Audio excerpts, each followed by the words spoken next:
أعوذ بالله من الشيطان الرجيم. بسم الله الرحمن الرحيم. وَلَنَبْلُوَنَّكُمْ بِشَيْءٍ مِّنَ الْخَوْفِ وَالْجُوعِ وَنَقْصٍ مِّنَ الْأَمْوَالِ وَالْأَنفُسِ وَالثَّمَرَاتِ وَبَشِّرِ الصَّابِرِينَ الَّذِينَ إِذَا أَصَابَتْهُم مُّصِيبَةٌ قَالُوا إِنَّا لِلَّهِ وَإِنَّا إِلَيْهِ رَاجِعُونَ أُولَٰئِكَ عَلَيْهِمْ صَلَوَاتٌ مِّن رَّبِّهِمْ وَرَحْمَةٌ وَأُولَٰئِكَ هُمُ الْمُهْتَدُونَ. اور ضرور بے ضرور ہم تم کو آزمائیں گے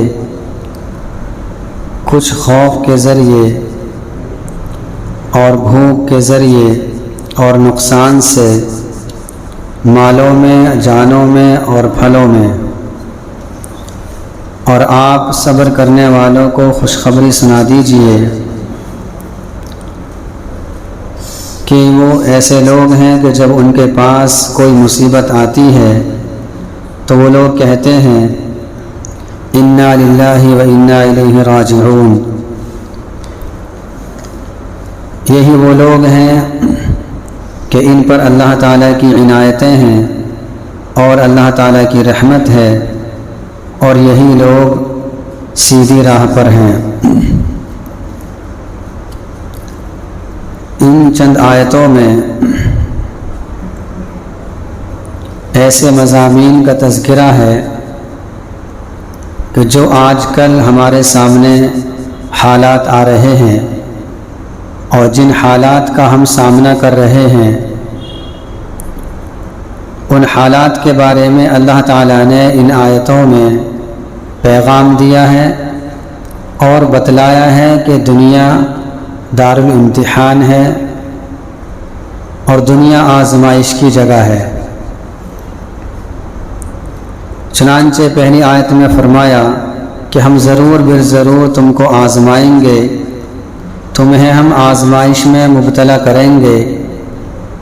کس چیز کی آزمائش میں؟ کچھ خوف دے کر، کہ خوف میں ہم تم کو مبتلا کر دیں گے. ذرا ہم اسی لفظ پر غور و فکر کریں. آج ہم سب پر خوف کو مسلط کر دیا گیا کہ ہم سہمے ہوئے ہیں، ڈرے ہوئے ہیں، اور ہم کو ڈرایا جا رہا ہے، ہم کو دھمکایا جا رہا ہے. دوسروں کی طرف سے ہم پر مصیبتیں آ رہی ہیں، پریشانیاں آ رہی ہیں. یہ آزمائش ہے، اور اس میں مسلمانوں کو ابتلا کیا جا رہا ہے، مبتلا کیا جا رہا ہے اور آزمایا جا رہا ہے کہ میرے ایمان والے بندے اس حال میں کیا کرتے ہیں. تو کچھ خوف دے کر آزمائیں گے. خوف ایسا بھی ہوتا ہے کہ کبھی تو اپنی طرف سے ہی خوف آ جاتا ہے، کوئی حادثہ پیش آ گیا تو انسان ڈر جاتا ہے، گھبرا جاتا ہے، یہ بھی آزمائش ہے. دوسرے کی طرف سے آ جاتا ہے تب بھی انسان گھبراہٹ میں مبتلا ہو جاتا ہے، پریشانی میں مبتلا ہو جاتا ہے. اسی طریقے سے والجوعی، بھوک سے بھی ہم آزمائیں گے.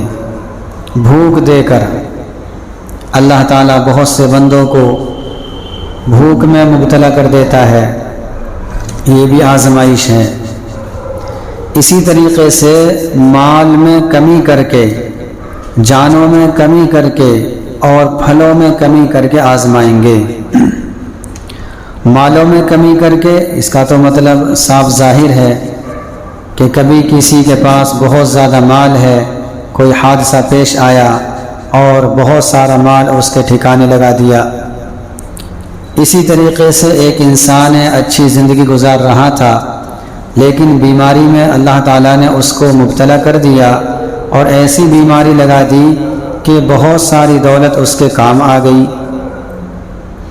اسی طریقے سے جانوں میں کمی کر کے، جانوں میں کمی کرنے کا مطلب یہ ہے کہ گھر میں سارے افراد، سارے ممبر ہنسی خوشی زندگی گزار رہے تھے کہ اچانک ایک شخص کو اللہ تعالیٰ نے اپنے پاس بلا لیا، ایک بیٹے کو اٹھا لیا، بچی کو اٹھا لیا اور بچی کو موت دے کر اپنے پاس بلا لیا، تو یہ جانوں میں کمی آ گئی۔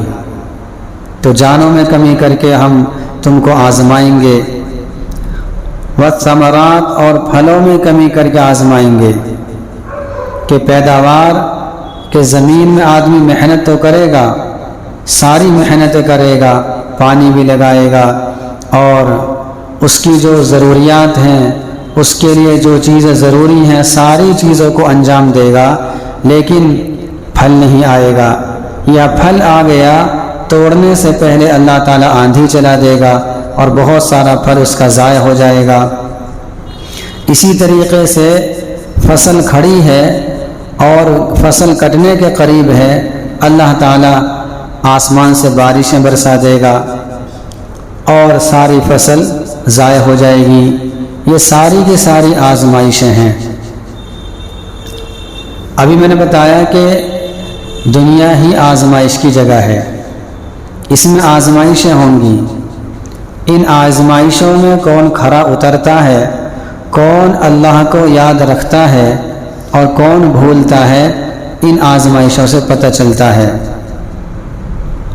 وبشر الصابرین، اب آگے صبر والوں کو خوشخبری دی جا رہی ہے کہ اے نبی جی، آپ ایسے وقت میں جو صبر سے کام لیتے ہیں اور ان آزمائشوں میں کھرا اترتے ہیں اور اللہ تعالیٰ کو نہیں بھولتے اور اللہ تعالیٰ کی شکر گزاری کرتے رہتے ہیں، آپ ایسے لوگوں کو خوشخبری سنا دیجئے۔ یہ وہ لوگ ہیں کہ جب ان کے پاس مصیبت آتی ہے اور ان کو پریشانی آتی ہے تو یہ لوگ گھبراتے نہیں، یہ لوگ اللہ تعالیٰ کی ذات عالی سے مایوس نہیں ہوتے، یہ لوگ اتنے پریشان نہیں ہوتے کہ ایمان کو چھوڑ بیٹھیں، یہ لوگ اتنی گھبراہٹ میں مبتلا نہیں ہوتے کہ اللہ تعالیٰ کی ذات عالی کے بارے میں لب گشائی کر بیٹھیں۔ ایسے لوگوں کو خوشخبری سنا دیجئے کہ جب ان پر مصیبت آتی ہے، پریشانی آتی ہے، تو یہ یوں کہتے ہیں انا للہ و انا الیہ راجعون۔ یہ اگرچہ ایک جملہ ہے، ایک سینٹنس ہے، لیکن اس کے اندر بہت بڑی حکمتیں ہیں اور بہت بڑا پیغام ہے۔ صرف الفاظ کو کہہ دینا، کوئی مصیبت آئی اور انا للہ پڑھ دیا، ثواب تو ملے گا، لیکن اگر اس کی حقیقت کو سمجھتے ہوئے کوئی انا للہ و انا الیہ راجعون پڑھے گا تو اس کی بات ہی الگ ہے۔ اس کی حقیقت کیا ہے؟ اس کے اندر ایک پیغام تو یہ ہے انا للہ، کہ ہم اللہ کی مخلوق ہیں، ہم اللہ کے لیے ہیں۔ جب ہم اللہ کے بندے ہیں اور اس کی مخلوق ہیں اور اللہ تعالیٰ نے ہم سے کوئی نعمت لے لی، اسی کی تھی، مثلا بچی لے لی، بچہ لے لیا، بھائی کو اٹھا لیا، بڑا چہیتا تھا، بڑی چہیتی اولاد تھی، پہلی اولاد تھی، بہت دنوں میں بڑے ارمانوں سے ہوئی تھی، لیکن کچھ دنوں کے بعد اللہ تعالیٰ نے اس کو اپنے پاس بلا لیا، تو اب یہ لوگ انا للہ پڑھتے ہیں اور یہ کہتے ہیں کہ ہم تو خود اللہ کے بندے ہیں اور اللہ تعالیٰ نے اپنی مخلوق میں تصرف کیا ہے، ہم اللہ کے مملوک ہیں، اور جو کوئی اپنی ملکیت میں تصرف کرتا ہے، چونکہ وہ مالک ہے، مالک اگر اپنی ملکیت میں تصرف کرے تو دوسرے کو اعتراض کرنے کا حق نہیں۔ جیسے ہم اپنے مال میں تصرف کر لیتے ہیں، میرا مال ہے، میں چاہے کچھ بھی کروں، تو دوسرے کو کہنے کا حق نہیں۔ اسی طریقے سے ہم سب اللہ کے بندے ہیں، اللہ تعالیٰ ہماری ذات میں کچھ بھی کرے، کسی کو بولنے کا حق نہیں۔ اب اگر ایسے موقع پر کوئی اعتراض کرتا ہے، اللہ کی شان میں گستاخی کے الفاظ نکال دیتا ہے، چونکہ غم ہوتا ہے، اور غم کے موقع پر کچھ لوگ آپے سے باہر ہو کر اللہ تعالیٰ کو الٹا سیدھا کہہ دیتے ہیں، تو یہ اچھی بات نہیں بلکہ بہت خراب بات ہے۔ یہ ایک پیغام تو یہ ہے کہ ہم اللہ کی مخلوق ہیں، ہمیں اللہ کے ہر فیصلے پر راضی رہنا چاہیے۔ دوسرا پیغام یہ ہے وَإِنَّا إِلَيْهِ رَاجِعُونَ، کہ ہم اللہ کی طرف واپس جائیں گے، ہم لوٹنے والے ہیں اللہ کی طرف۔ یہ ہمارا بچہ یہ بھی اللہ کے پاس چلا گیا، کچھ دن کے بعد ہمیں بھی جانا ہے اور ہم وہاں جا کر ایک دوسرے سے مل جائیں گے۔ اگر آدمی اس مفہوم کو اور اس مضمون کو سمجھ کر انا للہ و انا الیہ راجعون پڑھے گا تو اس کو صبر آ جائے گا۔ کتنا ہی بڑا حادثہ آ جائے، کتنی ہی بڑی مصیبت آ جائے، اس کو صبر آ جائے گا۔ اچھا، صبر کا مطلب یہ نہیں کہ آنکھوں سے آنسو نہ بہیں، آنکھوں سے آنسو بہنا اور غم کا ظاہر کرنا یہ صبر کے منافی نہیں، بلکہ یہ بھی صبر ہے، بس زبان کو اپنے کنٹرول میں رکھنا چاہیے۔ حضرت ابراہیم رضی اللہ عنہ جو اللہ کے نبی صلی اللہ علیہ وسلم کے بیٹے ہیں، ان کا انتقال ہو گیا۔ اللہ کے نبی صلی اللہ علیہ وسلم رو رہے تھے اور آنکھوں سے آنسو جاری تھے۔ کسی نے کہا کہ اللہ کے نبی، آپ تو نبی ہیں اور میت پر تو دوسرے لوگ روتے ہیں، آپ کیوں رو رہے ہیں؟ اللہ کے نبی صلی اللہ علیہ وسلم نے فرمایا، جس کا مفہوم یہ ہے کہ غم ہو رہا ہے، آنکھوں سے آنسو کا جاری ہونا یہ صبر کے منافی نہیں۔ ہم زبان سے وہی کہہ رہے ہیں جو اللہ کی منشا ہے، تو زبان سے ہمیں یہی کہنا ہے کہ ہم اللہ کی مخلوق ہیں، ہمیں اللہ کے پاس جانا ہے۔ ایک مرتبہ ام السائب، یہ صحابیہ ہیں، اللہ کے نبی صلی اللہ علیہ وسلم ان کے پاس آئے تو یہ کپ کپا رہی تھی بخار کی وجہ سے۔ اللہ کے نبی صلی اللہ علیہ وسلم نے عرض کیا کہ کیا ہوا؟ تو انہوں نے بخار کو برا بھلا کہا۔ اللہ کے نبی نے فرمایا کہ بخار کو برا بھلا مت کہو، اس لیے کہ یہ بخار گناہوں کو ایسے مٹا دیتا ہے جیسے بھٹی لوہے سے میل کچیل کو دور کر دیتی ہے۔ تو جب انسان صبر کرتا ہے، جب ایمان والا صبر کرتا ہے تو اس کی تو ہر تکلیف پر اس کو اجر ملتا ہے۔ کبھی مصیبتیں آتی ہیں گناہوں کی وجہ سے، کبھی مصیبتیں آتی ہیں بندے کے درجات کو بلند کرنے کے لیے۔ حدیث میں آتا ہے کہ اللہ تعالیٰ اپنے بندے کا ایک درجہ متعین کر دیتا ہے، لیکن اس کے زندگی میں اعمال کچھ کم رہتے ہیں تو اللہ تعالیٰ اس درجے تک پہنچانے کے لیے اس کو مصیبتوں میں مبتلا کر دیتا ہے، پریشانیاں اس کے اوپر لاد دیتا ہے اور پھر اس کو صبر کی توفیق دے دیتا ہے۔ تو اللہ تعالیٰ اس کو مرتے وقت تک اس درجے تک پہنچا دیتا ہے۔ اور اسی طریقے سے ایک حدیث میں ہے جس کا مفہوم یہ ہے کہ اللہ تعالیٰ جس کے ساتھ بھلائی کا ارادہ کرتے ہیں اس کو مصیبتوں میں ڈال دیتے ہیں، اور ایک حدیث میں ہے کہ جس کے ساتھ بھلائی کا ارادہ کرتے ہیں اس کو گناہوں کی سزا دنیا ہی میں دے دیتے ہیں، اور جب وہ آخرت میں اللہ تعالیٰ کے سے ملاقات کرتا ہے تو بالکل گناہوں سے پاک صاف ہونے کی حالت میں ملاقات کرتا ہے۔ ایک مرتبہ اللہ کے حضرت ابوبکر صدیق رضی اللہ تعالی عنہ نے، ایک آیت ہے من یعمل سوءا یجز بہ، کہ جو شخص برائی کرے گا اس کو اس برائی کا بدلہ دیا جائے گا۔ حضرت ابوبکر صدیق رضی اللہ تعالی عنہ نے فرمایا، اے اللہ کے نبی، پھر تو کامیابی کی کوئی صورت نہیں ہے کہ جب ہر برائی کا بدلہ ملے گا، اور انسان سے تو برائی ہوتی ہے، پھر تو کوئی بچنے والے ہے ہی نہیں، پھر تو سارے کے سارے پھنس جائیں گے اللہ کے یہاں جا کر۔ تو اللہ کے نبی نے فرمایا کہ ابو بکر اللہ تیری مغفرت کرے، کیا تم کبھی بیمار نہیں ہوتے؟ حضرت ابو بکر صدیق رضی اللہ عنہ نے فرمایا، جی ہاں بیمار ہوتے ہیں۔ فرمایا کیا تمہیں کوئی مصیبت نہیں آتی؟ کیا تمہیں کوئی پریشانی نہیں آتی؟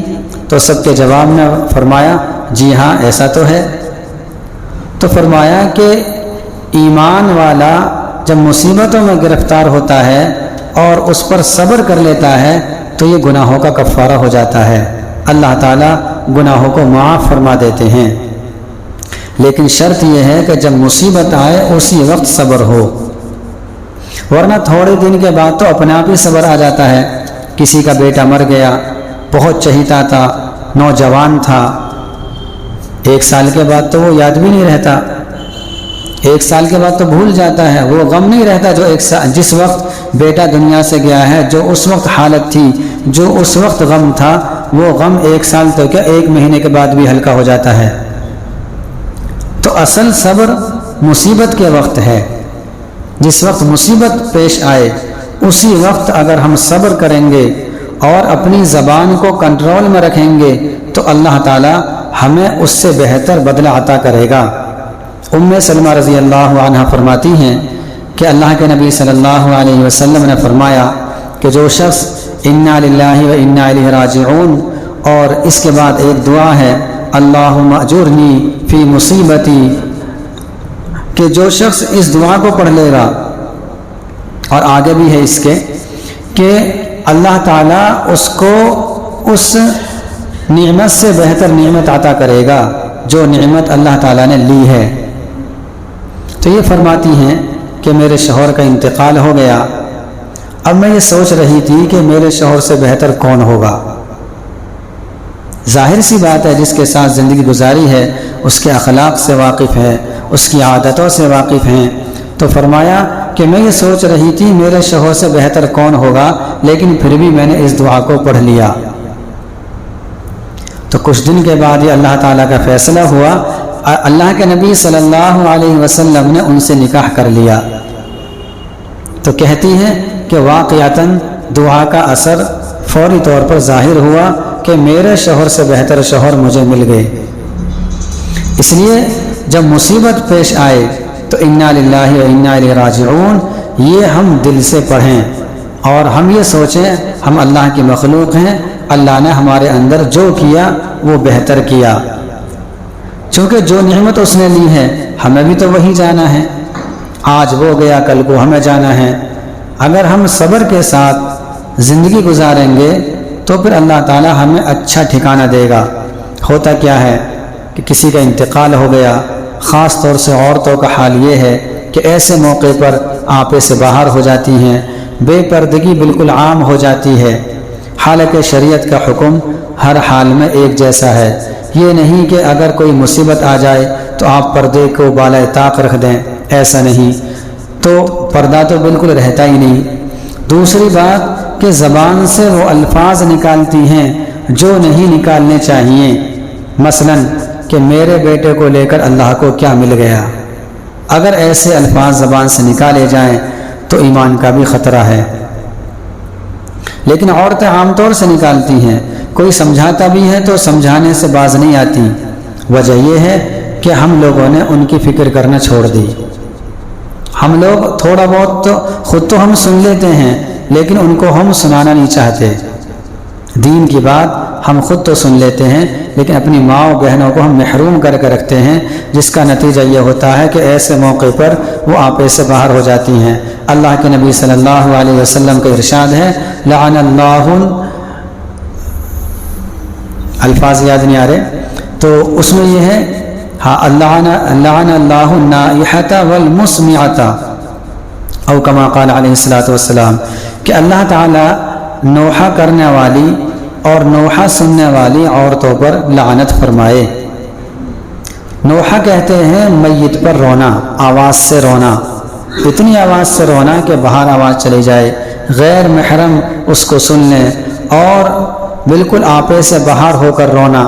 دیکھیں رونا کوئی بری چیز نہیں، آنسو کا نکلنا بری چیز نہیں، اللہ کے نبی کے بھی آنسو آئے ہیں، لیکن اس طریقے سے رونا کہ اپنا گریبان چاک کر دینا یا اپنے اولاد کا گریبان کو پھاڑ دینا اور پھر واویلا کرنا اور اس کو یاد کر کے یہ کہنا کہ تو مجھ کو کس کے سہارے پر چھوڑ کر گیا، یہ کس کے سہارے پر چھوڑ کر جا رہا ہے، اور میت سے چپٹ جانا، بالکل اس کو جانے نہ دینا۔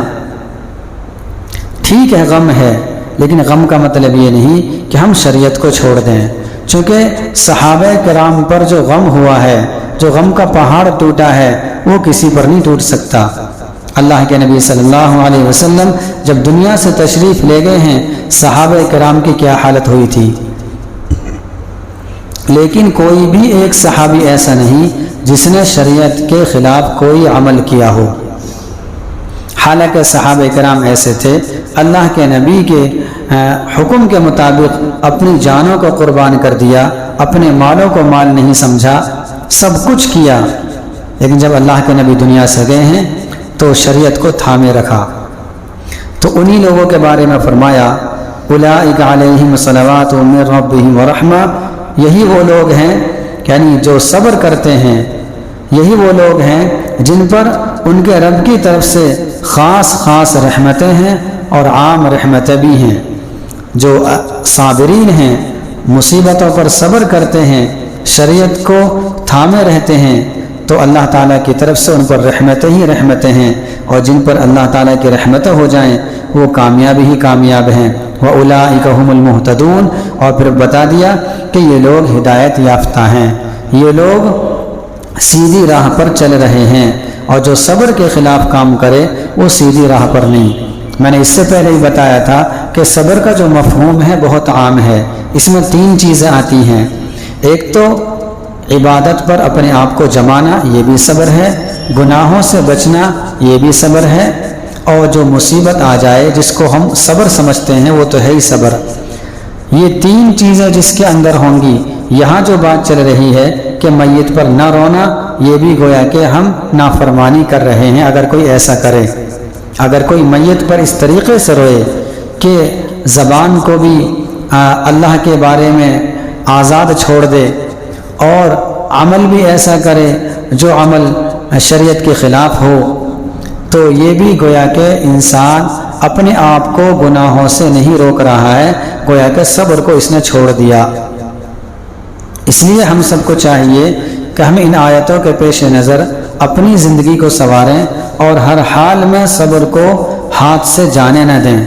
صبر کا بہت زیادہ مفہوم جو ہے بہت وسیع ہے، اس سے پہلے ہفتے میں بھی ہم نے خوب بتایا تھا کہ صبر کسے کہتے ہیں اور ہمیں کیا کیا کرنا چاہیے، اور اس آیت میں بھی، یعنی ایک آیت نہیں کئی آیتیں ہیں صبر کی، تو ہمیں ان چیزوں کے بارے میں ذرا آنکھیں بند کر کے بھی ہمیں کبھی سوچ لینا چاہیے کہ ہم صبر کر رہے ہیں یا ہم آپے سے باہر ہو جاتے ہیں۔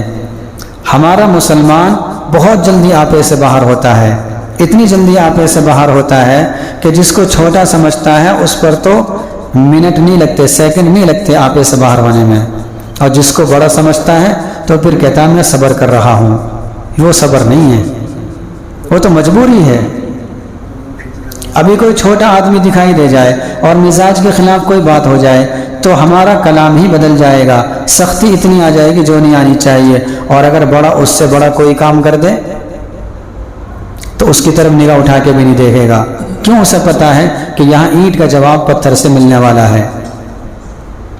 اور جو چھوٹا ہوتا ہے تو بس اس کو تو کسی لائن میں شمار ہی نہیں کیا جاتا۔ یہ ہمارا حال ہے، یہی وجہ ہے کہ ہم سے لوگ دور ہوتے جا رہے ہیں، اور ہم صبر نہیں کر رہے تو لوگ ہمارا فائدہ اٹھا رہے ہیں۔ اگر ہم صبر کریں گے تو اس سے پہلے بتایا تھا ان اللہ مع الصابرین، اللہ صبر کرنے والوں کے ساتھ ہے۔ تو ہمیں تو اپنے اللہ کو اپنے ساتھ رکھنا ہے۔ جب ہم اپنے اللہ کو اپنے ساتھ رکھیں گے تو کوئی ہماری طرف انگلی نہیں اٹھا سکتا، آنکھ نہیں اٹھا سکتا، کوئی ہماری طرف ترچھی نگاہ سے نہیں دیکھ سکتا، بلکہ محبت کی نگاہ سے دیکھے گا، بلکہ ہمارے اخلاق کو دیکھ کر وہ بھی ہم میں شامل ہو جائیں گے اور ان کی بھی آخرت بن جائے گی۔ اس لیے ہم سب یہ عہد کریں، ارادہ کریں کہ آج سے ہم صبر کو ضرور لازمی پکڑیں گے، اور زندگی کے ہر شعبے میں ہمارے ہاتھ سے، ہماری زبان سے صبر دکھائی دے گا۔ دوسرے لوگ یہ سمجھنے پر مجبور ہو جائیں گے کہ ہاں بھئی یہ ہیں ایمان والے، یہ ہیں محمد کو ماننے والے، یہ ہیں اللہ کے خاص بندے کہ جن کا عمل اتنا اچھا کہ خود پریشانی میں اور دوسروں کو سکون پہنچانے کی فکر میں۔ لیکن ہوتا یہ ہے میرا پیٹ بھر جائے، میں سکون سے رہوں، دوسرا کچھ بھی کرے، دوسرا کہیں بھی جائے، مجھے اس کی پریشانی سے کوئی مطلب نہیں، بس مجھے سکون مل جائے۔ دوسرے کی پریشانی کو پریشانی نہیں سمجھا جاتا، لیکن اپنی پریشانی کو اپنا کانٹا بھی چبھ جائے تو بیان کرتا ہے کہ بہت پہاڑ ٹوٹ گیا، یعنی مجھ پر بہت بڑا پہاڑ ٹوٹ گیا مصیبت کا، اور دوسرے پر پہاڑ ٹوٹ رہا ہے تو ارے یہ کوئی مصیبت ہے، یہ کوئی پریشانی ہے، تو صبر ہی نہیں کر رہا۔ تو اس لیے ہم سب کو چاہیے کہ ہم ان چیزوں کو ہم دیکھیں، غور فکر کریں کہ ہماری زندگی میں یہ صبر ہے یا نہیں۔ اگر ہے تو اللہ تعالیٰ کا شکر ادا کریں، چونکہ شکر سے نعمتوں میں اضافہ ہوتا ہے، اور اگر نہیں ہے تو اللہ تعالیٰ سے معافی مانگیں اور اپنے اندر صبر کو لائیں۔ اللہ تعالیٰ عمل کرنے کی توفیق نصیب فرمائے۔ اللهم انت السلام ومنك السلام تباركت يا ذا الجلال والاكرام۔ اللهم صل على سيدنا ومولانا محمد وبارك وسلم۔ یا اللہ گناہوں کو معاف فرما، یا اللہ خطاؤں کو درگزر فرما، یا اللہ ہر خیر و بھلائی ہمارے اندر پیدا فرما، یا اللہ تمام شرور و فتن سے ہم سب کی حفاظت فرما، یا اللہ تمام شرور و فتن سے ہم سب کی حفاظت فرما، یا اللہ ہمارے اندر صبر کا مادہ پیدا فرما، یا اللہ ہم سب کو دین کی صحیح سمجھ عطا فرما، یا اللہ دین کی صحیح سمجھ عطا فرما، یا اللہ ہم سب کو دین کے اور دینداروں کی عظمت ہمارے دل میں پیدا فرما، دین کے اور دینداروں کی عزت کرنے کی توفیق نصیب فرما، یا اللہ ہم سب کی تمام پریشانی کو دور فرما، تمام مصیبتوں کو دور فرما، یا اللہ جو جس لائن سے پریشان حال ہے اس کی اس لائن کی پریشانی کو دور فرما، یا اللہ جو بیمار ہیں ان کو شفائے عاجلہ دائمہ مستمر عطا فرما، یا اللہ جو ہمارے عزیز و اقارب دنیا سے جا چکے ہیں یا اللہ ان کی مغفرت فرما، یا اللہ ان کے درجات بلند فرما، یا اللہ ہم سب کو دنیا کی بھی زندگی میں بھی کامیابی عطا فرما، آخرت کی زندگی میں بھی کامیابی عطا فرما، یا اللہ تو ہم سب سے راضی ہو جا، یا اللہ تو ہمارے محلے کو، ہمارے معاشرے کو، ہمارے ملک کو یا اللہ دیندار بنا دے، یا اللہ ایک فرد امت کو یا اللہ دیندار بنا دے، دین کی عظمت ہمارے دلوں میں پیدا فرما۔ وصلی اللہ علی خیر خلقہ محمد وآلہ واصحابہ اجمعین برحمتک یا ارحم الراحمین۔